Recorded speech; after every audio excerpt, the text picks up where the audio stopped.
Governor Gavin Newsom observes firsthand the first federal mobile vaccination sites. I don't see light at the end of the tunnel. I see a bright light. Stop one, Faithful Central Bible Church. Bishop Kenneth Ulmer invited FEMA to temporarily use his parking lot in Inglewood. They'll administer 250 vaccines a day for several days. We're ready to move from funerals to vaccinations to healing. Kelly Randall brought her 78-year-old mother, Murtis Wiley, to get her vaccine, where she usually worships. I mean, it's got to be nice and convenient that they literally came to you, right? Exactly. I was just so thankful. She felt comfortable because she was around basically family. Lisa Curtis also attends church here and got her shot. What does that represent to you? That represents courage and doing the right thing and helping our community as well as myself. Traditionally, some in the black community have been hesitant to take vaccines, but local leaders say times are changing. As people evolve, this isn't the Tuskegee experiment anymore. This is 2021. This is a world pandemic, so that is not an issue here in Inglewood. I think it's not a fear factor for a lot of people. It's an access factor. Since this is a federal site, all the people getting vaccinated here are getting it out of a federal supply that's in addition to California's supply. The governor also visiting a federal vaccination mobile site at the Remote and Gardens housing project in Boyle Heights. This site focused on vaccinating the Latino community. If Los Angeles is the epicenter for the coronavirus, then Boyle Heights, where we're physically standing here today, is actually ground zero. This community often don't have vehicles, they don't have Wi-Fi, and it's very difficult for them to get anywhere. So coming here to their community shows that we actually care about them. Over the last several weeks, Governor Newsom has been crisscrossing the state, seeing vaccination centers firsthand almost every day. Seeing so much of the state up close in person, how does that change your perspective and what you're actually seeing about where we're at right now? It gives me more optimism because there's passion, there's commitment, there's resolve, there's energy all across the state.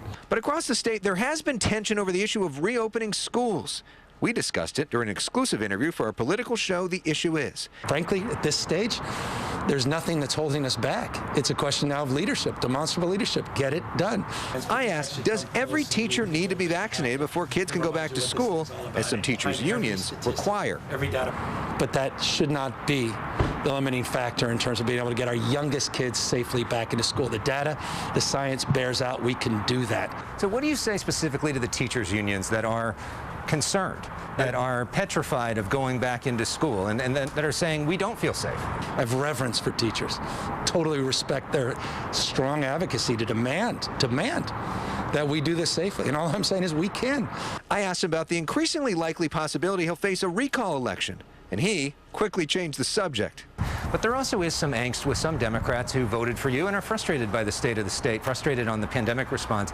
What's your message to those people? Focusing every day, 7.3 million vaccines have been administered, surpassing Israel. The governor says he and the legislature will soon be administering $600 stimulus checks to millions of low-income Californians and $25,000 grants to a large number of small businesses. I'm incredibly optimistic about this state. A few more months, get through this transition, get this behind us, and this state's ready to take off and dominate in terms of some of the most exciting and enlivening industries in this world. And we will have our full interview with Governor Newsom on our political show, The Issue Is, Friday night at 10:30. As for the rest of this week, expect to see Governor Newsom visiting several more vaccination sites throughout the state. We're live in Boyle Heights tonight. Alex Michelson, Fox 11 News. Alex, the governor did seem a little bit more energetic and optimistic. Was he feigning that, or do you think that was sincere? I think that the conditions on the ground have improved a lot, Susan. I mean, he pointed to the fact that 30 days ago, the positivity rate in our state was 9.6%. Now it's 3.1%. I mean, there has been a dramatic change in the last month in terms of where coronavirus is in terms of a threat. So you combine that, you combine the vaccinations, things are getting better on the ground. Obviously, there are so many other challenges, including all the people that are out of work, homelessness, everything else in this state. But we are in a much objectively better position today than we were just a few weeks ago. I know he is